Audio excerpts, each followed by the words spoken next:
Hello student, welcome to Math IQ Study Point. Today we have to start exercise 6.4 class 10th NCERT question first. Exercise 6.4 class 10th math NCERT का question first. इससे पहले हमारे previous exercise हो चुकी है। यहाँ पे 6.4 start हो रही है और आगे की एक्सरसाइज आगे चलती रहेंगी। यहाँ पे रेगुलर वीडियो जा रहे हैं। अगर आपने चैनल को सब्सक्राइब नहीं किया है तो सब्सक्राइब कर लीजिए, बिकॉज उससे न्यू वीडियो के नोटिफिकेशन आते रहेंगे और आप यहाँ पे रेगुलर पढ़ाई कर सकते हैं। अपने फ्रेंड्स के साथ शेयर कीजिए और वीडियो को लाइक कीजिए। Let ABC similar to DEF triangle. दो ट्रायंगल दी गई है, उसमें बताया गया है कि ABC एंड DEF दो ट्रायंगल्स हैं, दो जो सिमिलर हैं। बताया था मैंने, सिमिलरिटी का क्या होता है, निशान होता है। And their area be respectively, और उनका जो एरिया है वो 64 centimetre square and 121 centimetre square है। If EF is 15.4 centimetre, find BC। तो आपको BC बताना है। देखो, हमने थ्योरम 6.6 इससे पहले वाले वीडियो में की है आपकी, जिसके अंदर बताया गया है कि आपका जो एरिया ऑफ ट्रायंगल्स होती है, एरिया ऑफ, जैसे मान लो ट्रायंगल ABC अपन एरिया ऑफ ट्रायंगल DEF, तो उनका रेशियो होता है, इक्वल होता है इन ट्रायंगल्स के कोरस्पॉन्डिंग साइड्स का जो रेशियो उसके स्क्वायर के रेशियो के इक्वल होता है।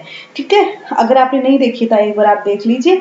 एनसीईआरटी में भी आपकी दी हुई है 6.6 थ्योरम, उसके अकॉर्डिंग पहले तो हमारी देखो ट्रायंगल है ABC, उसके बाद में है हमारी DEF ट्रायंगल।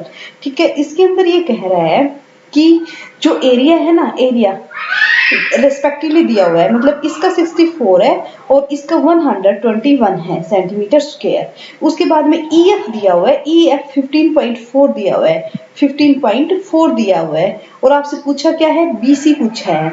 तो मैंने यहाँ पे बताया कि आपका जो अकॉर्डिंग टू थ्योरम 6.6 ये है कि जो आपका ratio of the area of the similar triangle is equal to area square of the ratio of the square of the corresponding sides, their sides। तो ये कह रहा है कि जैसे AB अपॉन DE, AB का स्क्वायर अपॉन DE का square corresponding sides है, AC का स्क्वायर अपॉन DF का square is equal to BC का स्क्वायर अपॉन EF का स्क्वायर। ठीक है, इनका एरिया का रेशियो है, कोरस्पॉन्डिंग साइड्स हैं, उनके रेशियो, उनके स्क्वायर के रेशियो के इक्वल है। तो यहाँ पे आपसे BC पूछी है और EF वो की हुई है, EF आपसे दी हुई है। तो ये BC का स्क्वायर अपॉन EF का स्क्वायर किसके इक्वल होता है, इनके दोनों के एरिया के रेशियो के इक्वल। तो यहाँ पे एरिया दिया हुआ है, तो एरिया कितना हो गया, 64 अपॉन 121, ये इनका रेशियो हो गया, इज इक्वल टू BC का स्क्वायर अपॉन EF का स्क्वायर। ओके, तो EF का मैं वैल्यू रख लेती हूँ 15.4 का स्क्वायर। ओके, तो यहाँ से देखिए क्या ये कट रहा है किसी से, अगर नहीं कट रहा है तो देखिए ये ऊपर नीचे स्क्वायर है, बेटर है कि मैं इसका पूरा स्क्वायर कर लेती हूँ। ठीक है, बिकॉज इससे थोड़ा सा हमारा क्वेश्चन इजी हो जाएगा। तो हमने क्या किया कि इस स्क्वायर को हटाने के लिए स्क्वायर रूट बोथ साइड कर दिया है। ठीक है, स्क्वायर रूट बोथ साइड, यहाँ स्क्वायर से स्क्वायर रूट कट गया। और इधर क्या है, आप क्या लिख सकते हो, आप 8 का स्क्वायर अपॉन 11 का स्क्वायर लिख सकते हो, और इसको पूरे को आप 8 अपॉन 11 का होल स्क्वायर लिख सकते हो, और उसका स्क्वायर रूट लिख सकते हो। तो स्क्वायर रूट से स्क्वायर कट जाएगा। तो यहाँ से हमारे पास क्या निकल के आया, 8 upon 11 is equal to BC upon 15.4। I think समझ में आ गया होगा। आपने थ्योरम 6.6 की है कि एरिया का रेशियो होता है कोरस्पॉन्डिंग साइड की स्क्वायर के रेशियो के इक्वल होता है।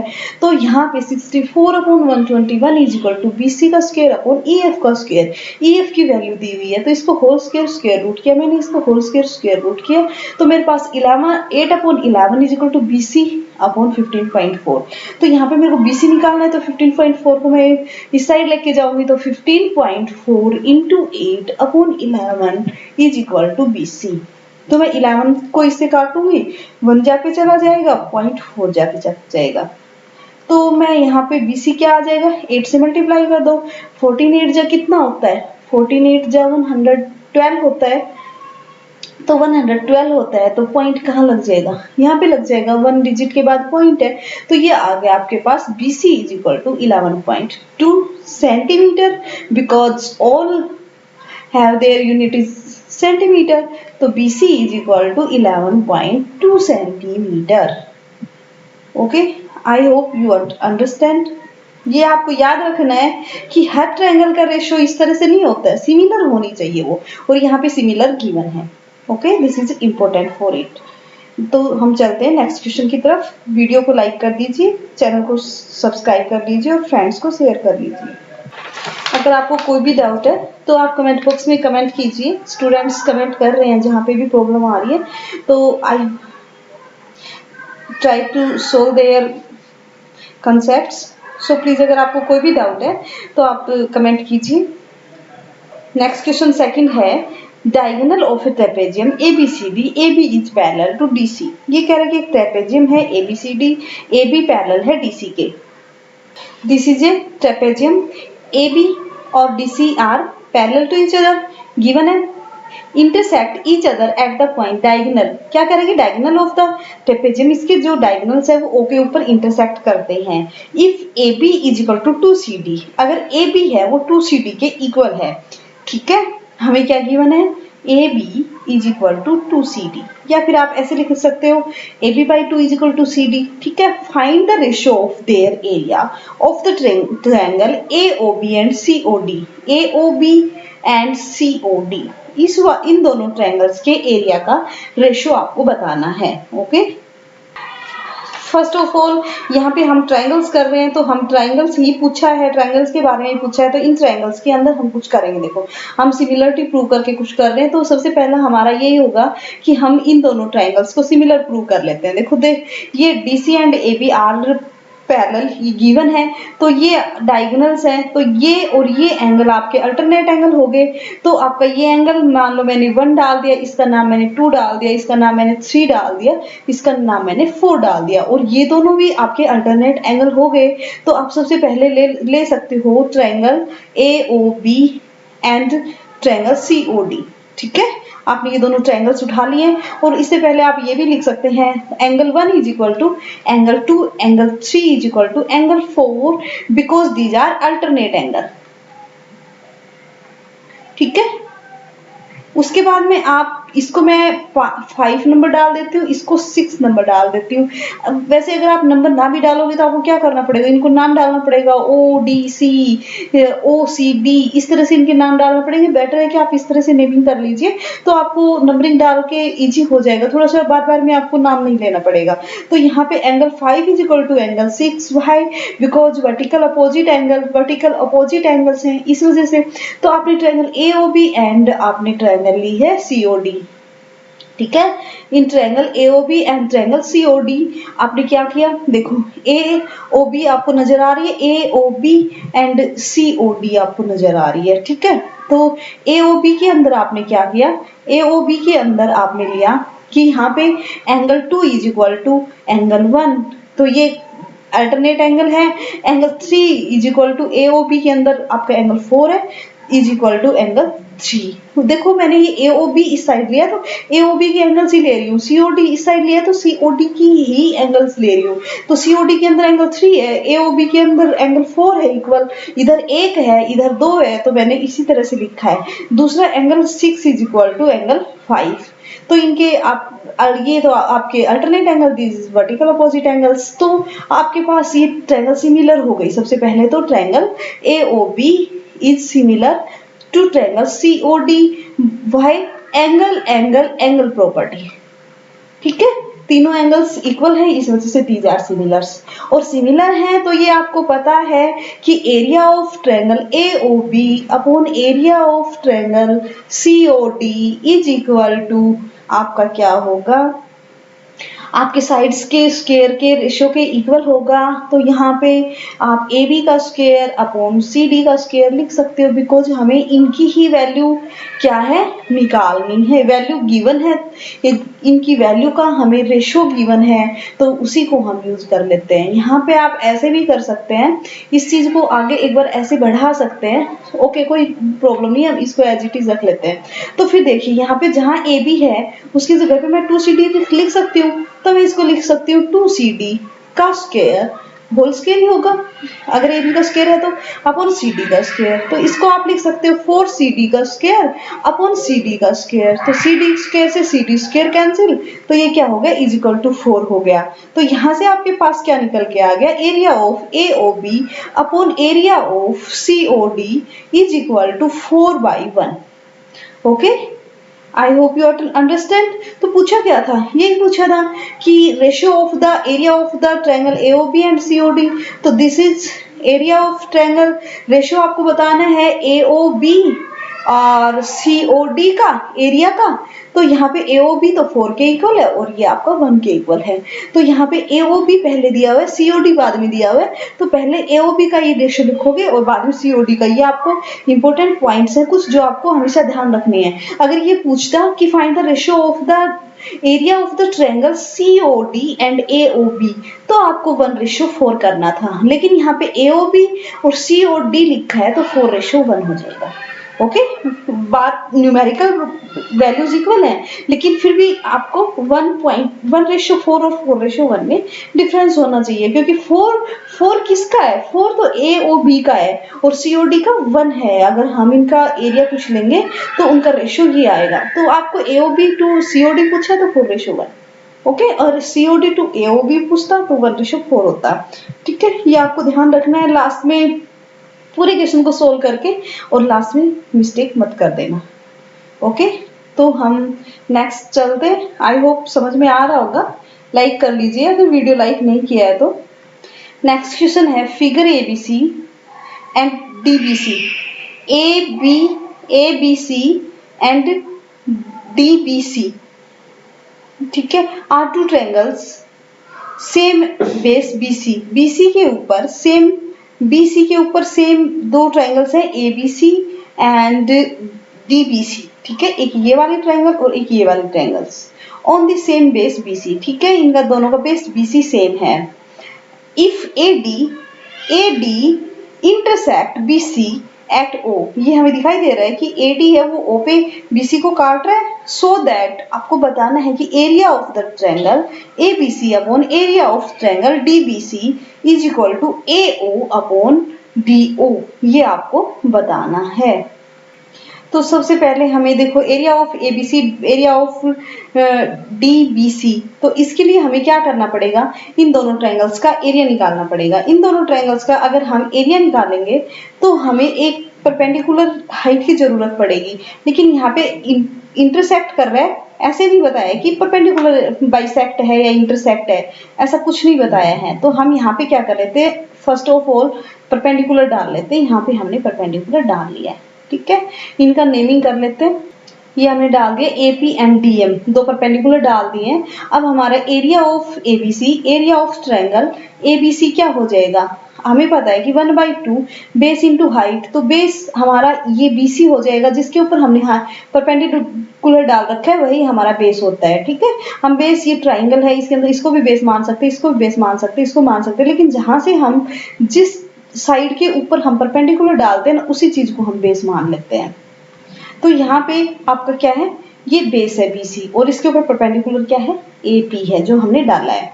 ठीक है, अगर एरिया ऑफ आपसे DBC का पूछे ट्रायंगल का, तो यहाँ पे भी आपका बेस 1/2 बेस आपका BC है और हाइट इसकी क्या है, AM है। ठीक है, इन दोनों का एरिया निकल जाएगा।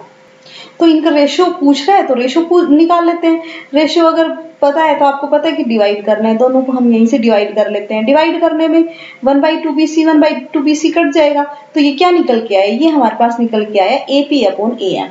ठीक है, AP अपॉन DM, सॉरी यहाँ पे हमारा मिस्टेक हो गया है, ये DM है इसका और ये DM। ठीक है, AP अपॉन DM इनके परपेंडिकुलर के रेशियो के इक्वल है इनके एरिया का रेशियो।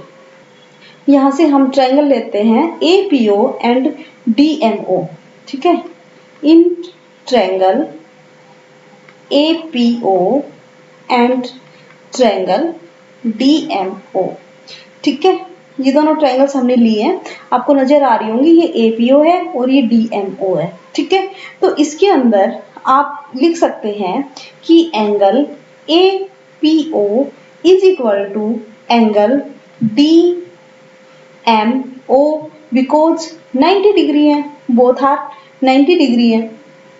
अगर क्वाड्रिलेटरल के डायगोनल्स हैं तो दीज आर, देखो ये वाला एंगल और ये वाला एंगल क्या है, वर्टिकल अपोजिट एंगल। तो यहां से आप ये भी लिख सकते हो angle AOP is equal to angle, इधर इस वाले ट्रायंगल में DOC बिकॉज वर्टिकल अपोजिट,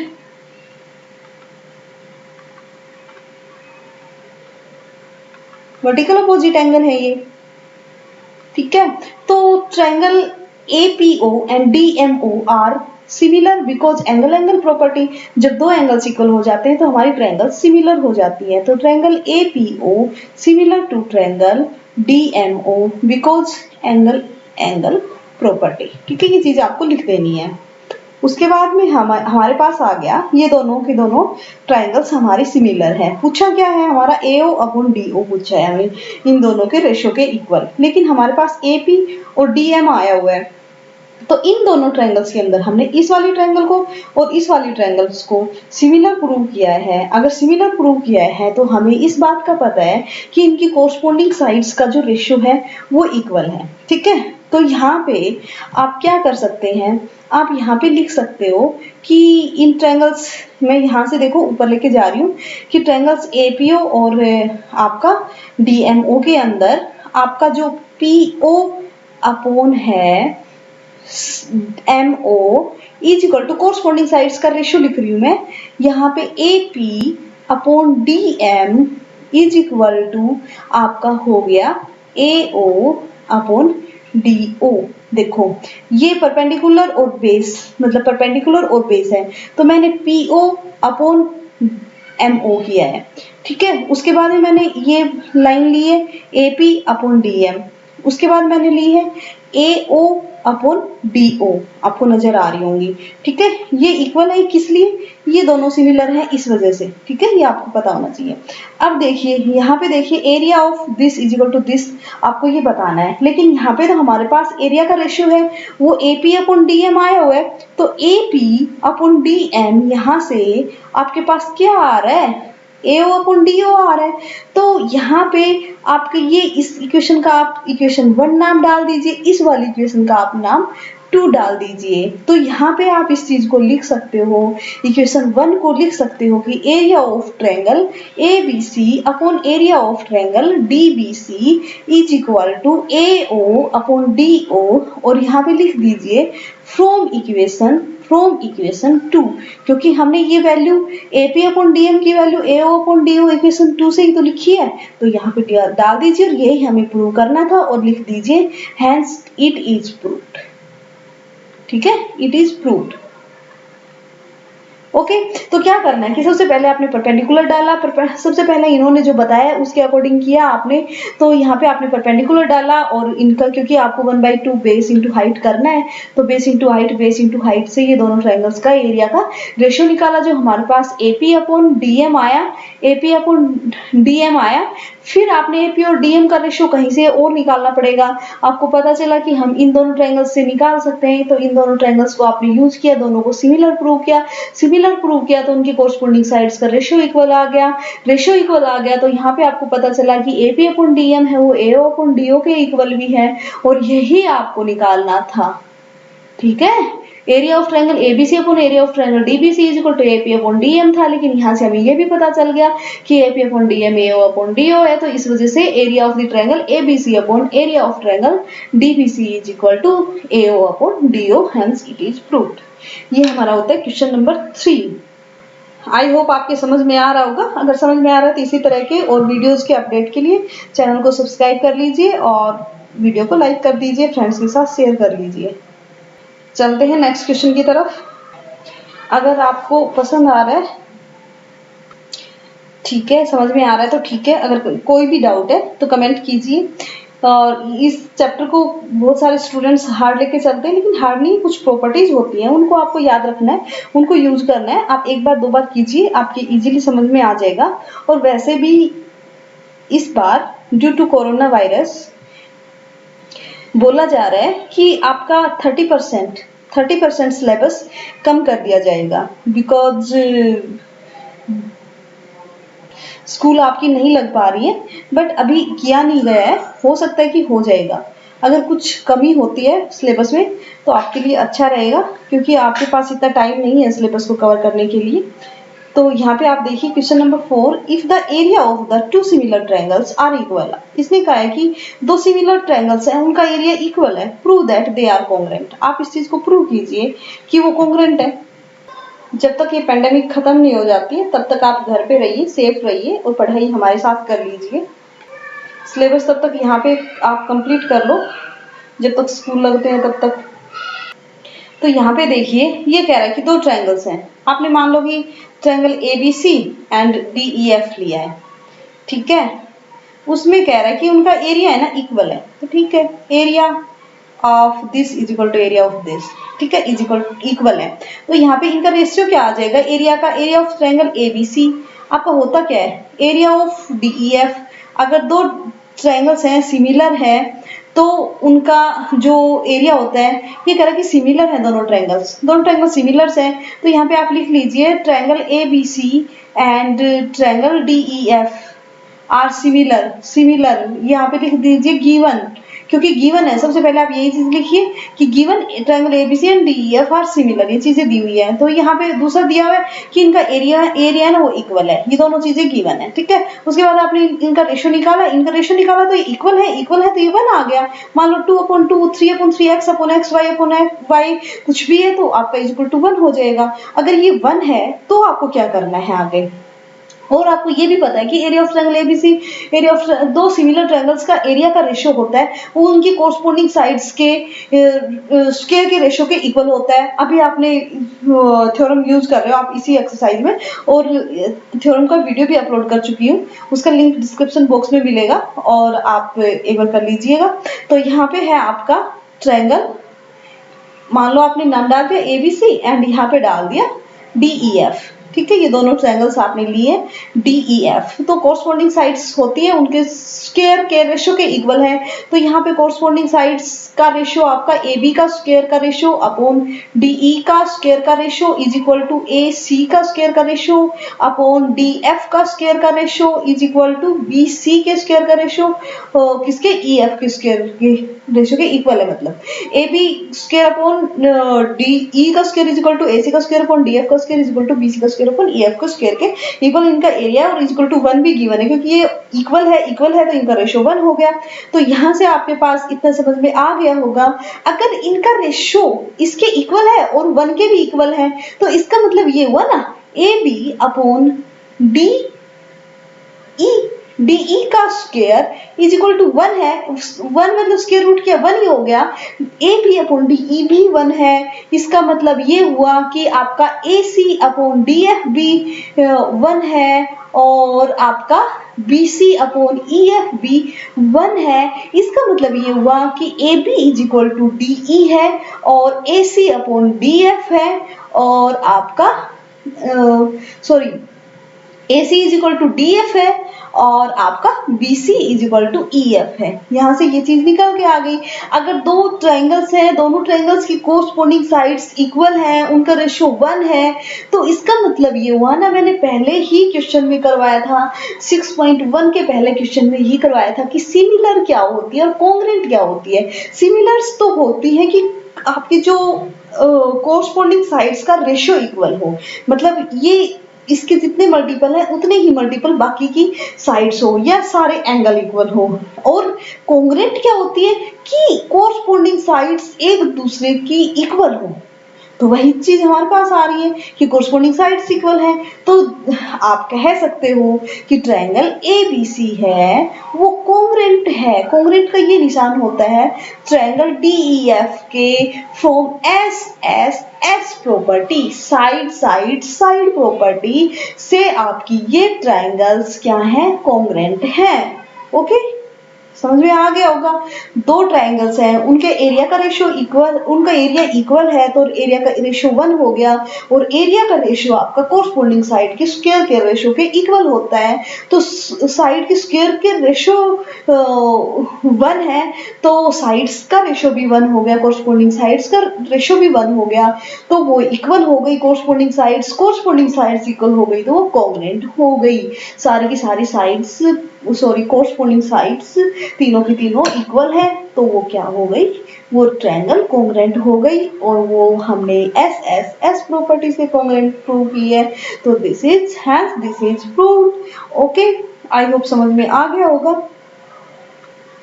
देखिए नेक्स्ट क्वेश्चन नंबर 5 क्या दिया हुआ है, DEF are respectively the mid point of the side AB BC CA in triangle ABC। Triangle ABC है, उनके अंदर AB का मिड पॉइंट D है, BC का मिड पॉइंट E है एंड AC का मिड पॉइंट F है। Find the ratio of the area of DEF and area of ABC। आपको क्या निकालना है, area of DEF triangle upon area of triangle ABC, इनका रेशियो निकालना है आपको, ठीक है। और गिवन क्या है, गिवन है आपका D is mid point of, मतलब कहने का मतलब ये है कि AD is equal to DB और AF is equal to FC and BE is equal to EC, ये चीज गिवन है, ठीक है। और ये आपको निकालनी है, तो ये निकालनी कि इनका रेशियो क्या है। देखिए सबसे पहले आप प्रीवियस एक्सरसाइज में पढ़ चुके हैं कि ये इनके मिड पॉइंट को काट रहे हैं, तो ये दोनों की दोनों पैरेलल है, ये दोनों मिड पॉइंट को काट रही है तो ये दोनों पैरेलल है, ठीक है, ये दोनों लाइन पैरेलल है। अगर ये इनके मिड पॉइंट को काट रही है तो ये दोनों लाइनें पैरेलल हैं, ठीक है। आपको पता है कि जब दो ट्रायंगल्स हैं, एक साइड दूसरी साइड के पैरेलल अगर डाल दी जाए, तो मतलब एक साइड के पैरेलल कोई लाइन डाल दी जाए तो इन दोनों साइड्स को इक्वल रेशियो में डिवाइड करती है। तो इक्वल रेशियो में मतलब इनका जो रेशियो होता है ना वो इक्वल होता है, तो यहाँ पे तो ऑलरेडी इक्वल है, हाफ में बांट रही है, तो ये चीज इस वजह से क्या है कि ये पैरेलल है। तो हमने सबसे पहले ट्रायंगल ली है BDE ट्रायंगल, ठीक है, एंड आपने ट्रायंगल ली है BCA एंड BDE, ये ट्रायंगल्स लिए हैं। तो इस वाले ट्रायंगल के अंदर जैसे यहाँ पे ये ट्रायंगल है, ठीक है, तो यहाँ पे दो लाइनें पैरेलल हैं, ये और ये पैरेलल, ठीक है। तो आपका ये वाला एंगल और ये वाला एंगल इक्वल होगा क्योंकि दोनों पैरेलल हैं और ये कोई लाइन उनको काट रही है, तो ये आपके कोरस्पोंडिंग एंगल्स हो गए। यहाँ पे ये वाले एंगल्स इक्वल होंगे, दो पैरेलल लाइंस है, तो इसी वजह से ये वाला एंगल आपका एंड ये वाला एंगल इक्वल है, एंगल 1 एंड एंगल 2। उसके बाद में मैंने इसका नाम डाला एंगल 3 एंड एंगल 4, ठीक है। तो यहाँ पे आपका BDE के अंदर आपका एंगल है 1, angle 1 is equal to angle 2, इधर आपका एंगल 3 है, angle 3 is equal to angle 4 because corresponding angles of the parallel lines, ठीक है। और एंगल B इज कॉमन, ठीक है, angle B is equal to angle B दोनों के अंदर कॉमन है, ठीक है। तो इस वजह से ये दोनों ट्रायंगल्स आपकी क्या हो गई है, सिमिलर हो गई हैं। BDE triangle similar to triangle BCA। तो कहने का मतलब ये हुआ कि जो आपकी छोटी वाली ट्रायंगल है ना, ये छोटी वाली ट्रायंगल पूरी बड़ी ट्रायंगल के सिमिलर है। तो आप यहाँ पे लिख सकते हैं सिमिलरली ये जो आपकी ट्रायंगल ADF है, ये भी आपकी सिमिलर होगी बड़ी वाली ट्रायंगल के, ठीक है।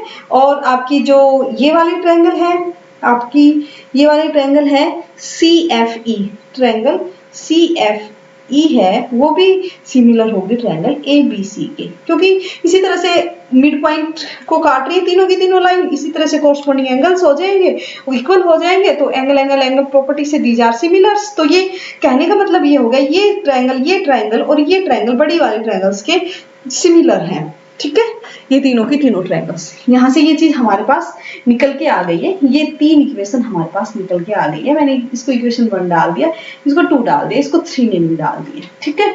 अब इसके बाद में क्या कह रहा है कि find the ratio of the area of the DEF and ABC। DEF ये बड़ी वाली छोटी वाली ट्रायंगल और इन तीनों पूरी बड़ी ट्रायंगल का आपको क्या बताना है, एरिया का रेशियो बताना है। तो अगर ये दोनों ट्रायंगल सिमिलर हैं, ये दोनों ट्रायंगल सिमिलर हैं, तो इनकी कोरस्पॉन्डिंग साइड्स भी तो इक्वल होंगी ना, कोरस्पॉन्डिंग साइड्स भी इक्वल होंगी। तो आप देखिए, मैं इनको थोड़ा सा रिमूव कर देती हूँ, थोड़ा सा आपको इजीली समझ में आ जाएगा। तो देखिए आपके पास BDC एंड BCA, आपकी ये वाली ट्रायंगल और बड़ी ट्रायंगल आपकी दोनों की दोनों सिमिलर आ गई हैं। तो आपको पता है कि सिमिलर ट्रायंगल्स के अंदर एरिया ऑफ ट्रायंगल आपकी आई है BCA upon area of triangle आपकी BDE। तो कोरस्पॉन्डिंग साइड्स हैं, उनका रेशियो इक्वल, स्क्वायर का रेशियो इक्वल होता है। तो DE एंड AC, DE का स्क्वायर ABC ऊपर है, तो पहले हमें ABC की ही साइड्स लेनी पड़ेंगी। तो ABC की साइड हमारी है AC का स्क्वायर अपॉन आपका DE का स्क्वायर। देखो ये दोनों ट्रायंगल इस तरह से ट्रायंगल बनी हुई है, ये बड़ी ट्रायंगल और ये छोटी ट्रायंगल अगर आपकी सिमिलर है तो ये कोरस्पॉन्डिंग साइड्स का स्क्वायर का रेशियो इनके एरिया के रेशियो के इक्वल होगा। तो आप इसको थोड़ा सा घुमा के देख लीजिए, ये वाली लाइन और ये बड़ी वाली लाइन, इनका जो रेशियो है स्क्वायर का रेशियो वो इक्वल होगा। तो मैंने यही लिखा है कि AC का स्क्वायर अपॉन DE का स्क्वायर, ठीक है, ये हमारे पास निकल गया है इससे। और इसी तरह से जब हम ये वाले ट्रायंगल पूरे के सिमिलर करेंगे तो BC का स्क्वायर DF के स्क्वायर का रेशियो के इक्वल होगा। और अगर इस तरह से घुमाएंगे तो ये AB का स्क्वायर का रेशियो EF के स्क्वायर के रेशियो के इक्वल आएगा। ओके, तो यहाँ पे आपको पता है कि AC है वो जस्ट इसका ट्वाइस है, ठीक है, जिस रेशियो में ये बांटता है उसी रेशियो में ये लाइनें होती हैं। अगर ये मिड पॉइंट में बांट रहा है तो ये इक्वल है, ठीक है। तो यहाँ पे आप क्या करेंगे, यहाँ पे जो AC है उसको आप 2DB लिख सकते हैं, 2DE लिख सकते हैं, 2DE का स्क्वायर, यहाँ पे आप AC को 2DE लिख सकते हो, 2DE का स्क्वायर अपॉन DE का स्क्वायर। तो यहाँ से DE का स्क्वायर D का स्क्वायर कट जाएगा, 4/1 आ जाएगा। यहाँ पे मान लीजिए आपके पास ABC है, इस ट्रायंगल का जो एरिया है वो X है, ठीक है, ये X है। तो मैं यहाँ पे लेके जाती हूँ कि अगर आपके पास ABC का रेशियो एरिया A है, तो मैं DBE का एरिया क्या निकालूंगी, यहाँ से इक्वल टू ये 4/1 आपके पास आ चुका है, 4/1 आ चुका है। मतलब कहने का मतलब ये है, ये इक्वल टू आपके पास X upon area of triangle BDE आया हुआ है। तो BDE इज इक्वल टू क्या हो जाएगा, area of triangle BDE is equal to 4 को मैं इधर लेके आऊंगी, x अपॉन 4, या मतलब आप 1/4x लिख सकते हो। तो कहने का मतलब ये है कि जो ये आपकी छोटी वाली ट्रायंगल है ये आपकी किसके इक्वल हो गई, इसका एरिया किसके इक्वल हो गया, area of triangle BDE, sorry ये E है, BDE, area of triangle BDE is equal to 1/4 of, आपने x क्या माना है, पूरी ABC के ट्रायंगल के एरिया के अकॉर्डिंग के इक्वल। तो आप सिमिलरली लिख सकते हो, सिमिलरली लिख सकते हो, यहां से लिख लीजिए similarly area of triangle ADF, ये यहाँ पे A है, ADF इस वाले ट्रायंगल का एरिया, ये भी क्या है 1/4, x means 1/4 of area of triangle ABC। और area of triangle CFE, area of triangle CFE is equal to क्या हो जाएगा, ये भी 1/4x हो जाएगा। अब देखिए आपके पास ये ट्रायंगल है, ये आपके पास ट्रायंगल है, ठीक है, ये पूरी ट्रायंगल का 1/4 है, ये पूरी ट्रायंगल का 1/4 है, ये पूरी ट्रायंगल का 1/4 है। और आपको निकालना क्या है कि ये जो DEF है ना, ये क्या बचा है, ठीक है। तो आप मान लीजिए कि आपका जो पूरी ट्रायंगल ABC है, आपने अभी मानना है ABC का एरिया है वो आपके पास x है और ये आपके पास 1/4 है और DEF निकालना है। तो आप एरिया ऑफ ट्रायंगल DEF कैसे निकाल सकते हो? ये आप बड़ी वाले ट्रायंगल में से इन तीनों ट्रायंगल्स का एरिया सब्ट्रैक्ट कर दोगे तो आपके पास यही एरिया बचेगा DEF। तो इज इक्वल टू आपका area of triangle ABC minus area of, यहाँ पे ब्रैकेट लगा लीजिए, area of triangle ADF plus area of triangle BDE, मैंने ADF BDE और प्लस एरिया ऑफ ट्रायंगल आपका CEF ये डाल दिया है, ठीक है। और इनका हमें पता है कि ये तो x है और ये सारे के सारे 1/4x है, तो यहाँ पे डाल दीजिए 1/4x plus 1/4x plus 1/4x। तो इन तीनों का अगर आप जोड़ोगे, आप ऐड करोगे तो ये आपके पास 4, तो आपके पास आ जाएगा एलसीएम, तो ये आपके पास आ जाएगा 3/4x, ठीक है। तो यहाँ पे आपके पास आ जाएगा area of triangle DEF is equal to, ये आपके पास x है माइनस 3/4x। अब आप इनमें से एलसीएम लोगे तो ये आपके पास 4x माइनस 3 अपॉन पूरा 4 हो जाएगा, तो 4 में से 3 सब्ट्रैक्ट करोगे तो x/4 हो जाएगा। तो area of triangle DEF is equal to 1/4x। तो x आपने क्या माना है? आपने x को मैं यहाँ पे लिख देती हूँ area of triangle ABC, okay. Area of triangle ABC। तो यहाँ पे आपसे क्वेश्चन में पूछा गया है, कि find the ratio of the area of the DEF and ABC। तो यहाँ पे इनके दोनों का रेशियो पूछा है, तो ABC इधर लेके जाती हूँ, DEF में इधर ले आती हूँ। Area of triangle ABC upon area of triangle DEF is equal to DEF to ABC पूछा है या ABC टू DEF पूछा है? ये आपको हमेशा याद रखना, find the ratio of the area of DEF and area of ABC। मतलब आपको DEF ऊपर ले लो और ABC नीचे ले लो, थोड़ा सा सही लगेगा, या फिर ABC अपॉन DEF वही चेंजिंग हो जाएगी। आप यहाँ पे मैंने थोड़ा सा चेंज कर दिया है, मैंने इसको क्या किया है, रिमूव कर दिया है। आप इसको ऐसे लिखिए, area of triangle DEF upon area of triangle ABC, ठीक है। तो ये कितना आ गया, ABC को इधर लेके जाइए तो ये 1/4 बच जाएगा, तो ये 1/4 हो गया। तो ये आपको रेशियो पूछा था। अगर हो सकता है कि आपसे ABC टू DEF पूछा हो, area of ABC upon area of triangle DEF पूछा हो, तो ये आपके पास 4/1 आ जाएगा। कहने का मतलब ये 1/4 है और ये 4/1 है। इस चीज को आपको ध्यान रखना है। ये कई बार आपके आजकल ऑप्शनल 10 क्वेश्चंस आने लग गए, एक नंबर के क्वेश्चंस प्रीवियस ईयर आए थे। इस बार आपका कोई न्यू अपडेट आई नहीं है, सिलेबस या कोई भी सैंपल पेपर, उसके अकॉर्डिंग आपको पता चल जाएगा कि आपका एक नंबर के क्वेश्चंस आते हैं कि नहीं। आपके प्रीवियस ईयर में तो आपके इस तरह के सैंपल पेपर दिए हुए थे और ये क्वेश्चंस आए हुए थे कि एक नंबर का, तो उसमें ये दोनों ऑप्शन में मिलेंगे आपको 1/4 एंड 4/1 इस तरह से। और वो छोटे क्वेश्चंस होते हैं, एक नंबर के क्वेश्चंस होते हैं जो आप इजीली सोल्व कर सकते हैं। तो वहां पे ये दोनों ऑप्शन मिलेंगे। तो आपको किस तरह से लिखना है कि आपको ABC ऊपर लिखा है DEF, तो आपको ये पता होना चाहिए कि ABC इसके 4 टाइम है, तो आप ABC रेशो DEF पूछा है तो 4/1 कीजिए, और DEF रेशो ABC पूछा है तो 1/4 कीजिए। ये आपको हमेशा ध्यान रखना है, क्योंकि आप ऐसा हो सकता है कि क्वेश्चन सोल्व कर लो और लास्ट में आंसर लिखने में मिस्टेक हो जाए आपसे, ठीक है। ये चीज आपको ध्यान रखना है। आई होप समझ में आ गया होगा, नहीं आया तो एक बार फिर रिपीट कर लेते हैं इस क्वेश्चन को। इस क्वेश्चन में क्या कह रहा है कि ये जो ट्रायंगल है ना, ये इनके मिड पॉइंट्स को ये लाइनें मिला रही है, तो आपको क्या करना है, इनका एरिया का रेशियो बताना है, ये इस वाले ट्रायंगल और पूरी ट्रायंगल का। तो आपने क्या किया, इस छोटी वाली ट्रायंगल को बड़ी वाली ट्रायंगल के साथ आपने सिमिलर प्रूव किया, इस वाले को पूरे के साथ सिमिलर किया, इसको पूरी के साथ सिमिलर किया, और इनके जो एरिया निकाला तो वो आपको 1/4 ऑफ दिस आ गया। तो इन तीनों को जोड़ा 3/4 ऑफ दिस बड़ी वाली ट्रायंगल के 3/4 हो गया। तो उसमें से आपने सब्ट्रैक्ट किया तो ये भी 1/4 बच गया, और जो पूछा था वो आपका क्या आ गया, 1/4 हो गया। ओके, तो यहाँ पे आपका छोटा सा क्वेश्चन देखने में छोटा है लेकिन लिखना बहुत बड़ा है, और आपको सारी चीजों को क्या करना है, प्रूव करना है, ठीक है। उसके बाद में आप इसको आगे क्वेश्चन करोगे।